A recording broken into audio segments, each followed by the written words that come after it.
नमस्कार.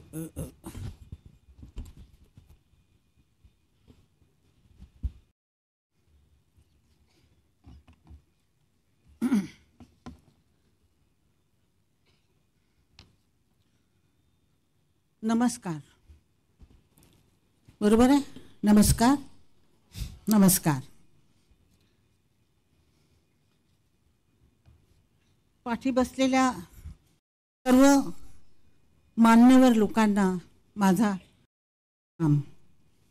मला नावं लक्षात राहत नाहीत.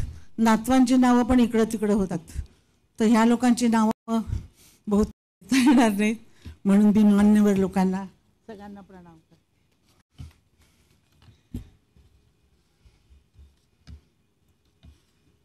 मला इथं राजसाहेबांनी बोलवलं ते त्यांच्या प्रेमामुळं की गेल्या जन्माच्या कुठल्या वैरामुळं. आता बघा, हा माईक असाच ठेवायला पाहिजे ना. बरं, माझा कवितेशी संबंध वयाच्या 10व्या वर्षापासून आणि साहित्य मी शिकलेली बाई नाही आहे. मराठी चौथी जेमतेम केलेली बाई आहे.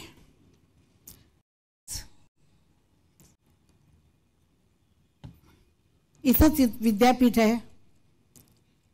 कोल्हापूरला विद्यापीठात होते. इथं पण शिवाजी पार्क जवळच शाळा आहे, मला नाव आता लक्षात नाही आहे. बालमोहन विद्या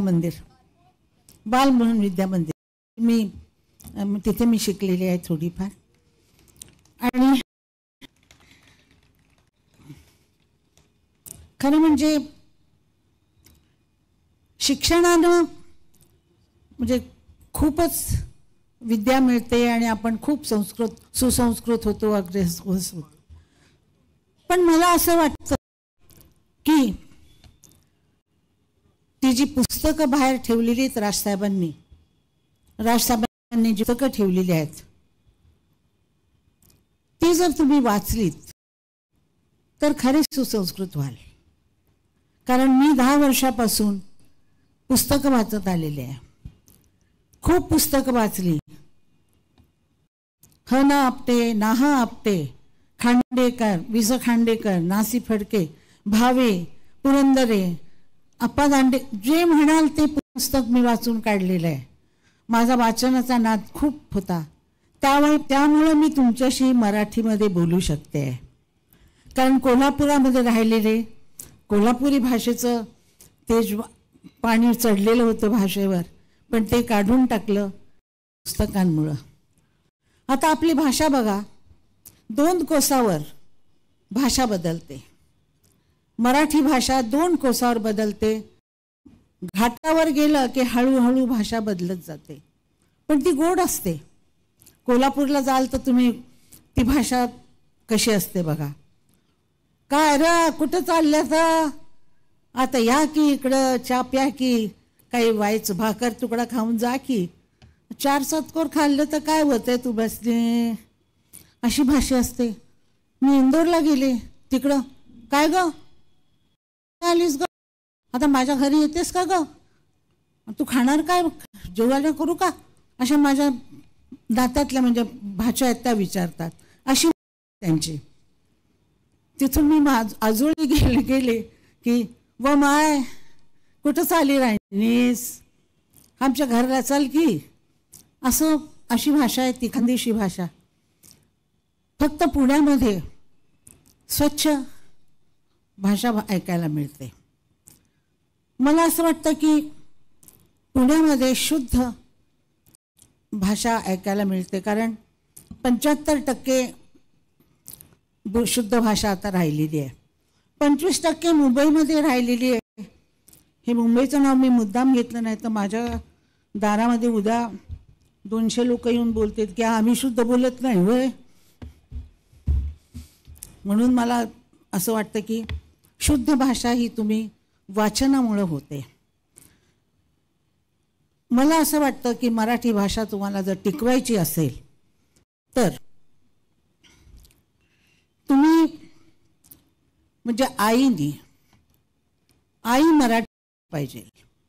आई ही मुलाला संस्कार देते, भाषा शिकवते, घुटीमधूनच भाषा मुलाला शिकवते, दुधामधून तिची भाषा तीच असते पाहिजे. जर आईच मराठी नसेल, समजत नसेल तिला किंवा येत नसेल तर मुलगा मराठी कसा होणार, शिकणार. आणि ते आजच्या जगामध्ये इंग्लिश हे फार महत्त्वाचं आहे आणि खरंच कारण मला माहिती आहे की फार महत्त्वाचं आहे. पण आपली मातृभाषा ठेवूनही इंग्लिश शिकलं पाहिजे.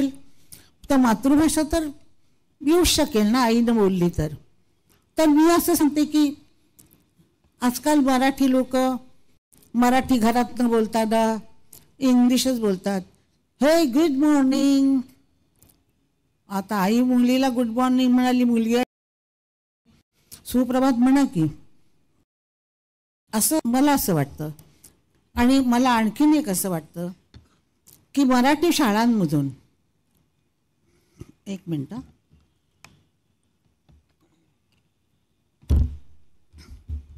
मराठी शाळांमधून 1 तास मराठी पुस्तक चांगलं म्हणजे छत्रपती शिवाजी महाराजांचं चरित्र 1 पान रोज वाचायचं, असं करावं मला असं वाटतं.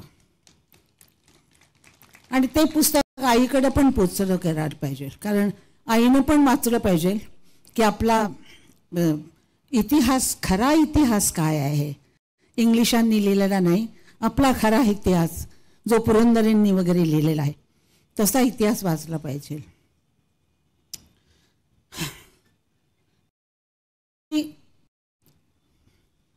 शिकलेली माणसं बसलेली आहेत, सगळे पेपरचे लोक आहेत, सगळे ॲक्टर लोक इतके शिकलेले आहेत.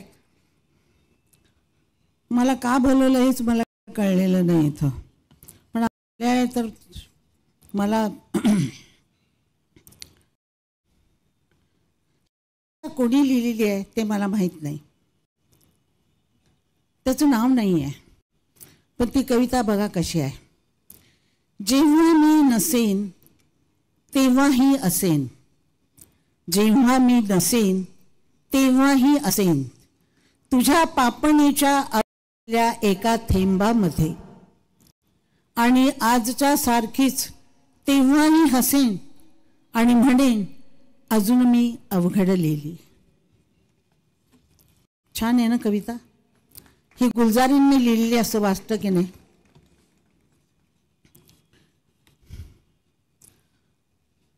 हजरत खलील बिन अहमद बसरी हा संत वृत्तीचा विद्वान होता. एकदा मक्का मदिना जवळून जात असताना तिथे धोबी कपडे धुत होते. त्याचा लयबद्ध आवाज ऐकून त्यांना अरबी छंद सुचला. त्या छंदाला अरबीत अरूज असे म्हणतात. वृत्त होते मुफाईन लून. या छंदात केव्हा तरी पहाटे ही गजल लिहिली आहे. अरबी छंद शास्त्र सरळ ठेवून यमक उपांत यमक हे 2 नियम पाळून भटांनी ही कविता लिहिली आहे.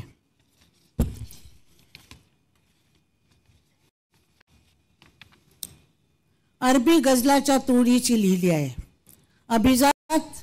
अभिजात मराठीचे हे खास सौंदर्य आहे. ही अरबी वृत्त, छंद, रदीब, काफिया हे नियम पाळून अरबीपेक्षाही उत्कृष्ट गजल निर्माण केलेली आहे. अभिजात मराठीचे आहे. मी तुम्हाला ही गजल कविता सगळ्यांनी म्हटल्या, फार सुंदर कविता म्हटलेल्या, तेव्हा मी तुम्हाला ही गझल म्हणून दाखवते. म्हणून म्हणजे बोलून दाखवते. कारण राजसाहेबांनी मला सांगितलं होतं की गायचं नाही, बिलकुल गायचं आहे.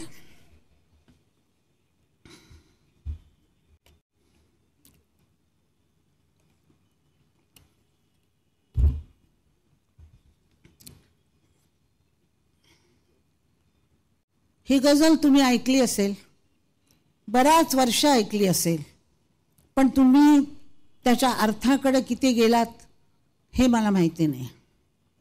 सगळेच लोक कवितेचा अर्थ शोधत बसत नाहीत, आवाजावर और गाण्यावर निघून जातात.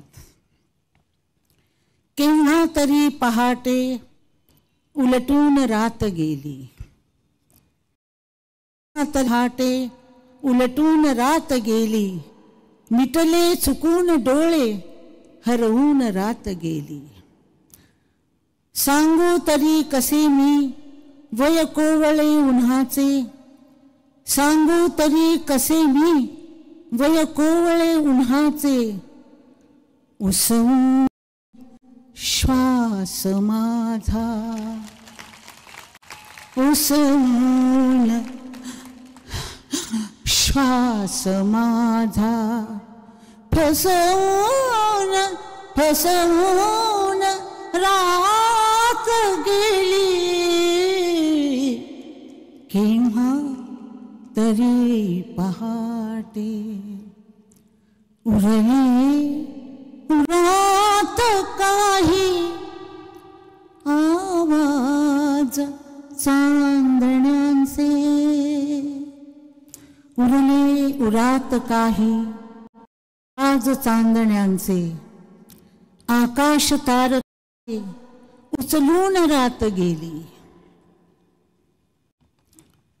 अजूनही सुगंध येई दुलईचा, अजूनही सुगंध येई दुलईस मोगरीचा, गजरा कसा फुलांचा विसरून रात गेली. कुशीत नाही ती चंद्रकोर माझी, अजूनही कुशीत नाही ती चंद्रकोर माझी, केच माझी बदलून रात गेली. केव्हा तरी पहाटे उलटून रात गेली. मला न तेव्हा स्मरल्या मला न तेव्हा माझ्याच गीतपंक्ती स्मरा आला तेव्हाच गीतपंक्ती, मग ओळ शेवटाची सुचवून रात गेली. मग ओळ शेवटाची सुचवून रात गेली. केव्हा तरी पहाटे. मराठी भाषा इतकी लवचिक आहे, इतकी गोड आहे. मधाचा थेंब जसा कानात पडावा तसा तो ओघळत ओघळत हृदयापर्यंत जाऊन पोचतो, अशी ही भाषा आहे. या भाषेला दुधारी तलवार पण आहे आणि या भाषेचं अवधान जर नाही ठेवलं तर कुठला कुठे अर्थ निघून जातो आणि व ऱ्हस्व दीर्घ सगळं बघावं लागतं.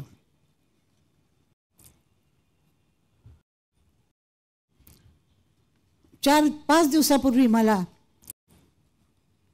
राज ठाकरेंचा फोन आला आणि त्यांनी मला सांगितलं की ते एकदम म्हणजे असे उत्साहात होते, फार उत्साहात होते ते.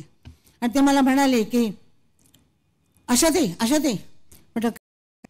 त्यांचा तो आवाज ना एकदम खोगरा आणि घरघरीचा तो ठाकरे आवाज. त्या आवाजात त्यांनी म्हटलं, आशाताई मला तुम्ही 27 तारखेला काही झालं तरी संध्याकाळी 6 वाजता हव्यात. 60 वर्ष उशीर झाला बरं का.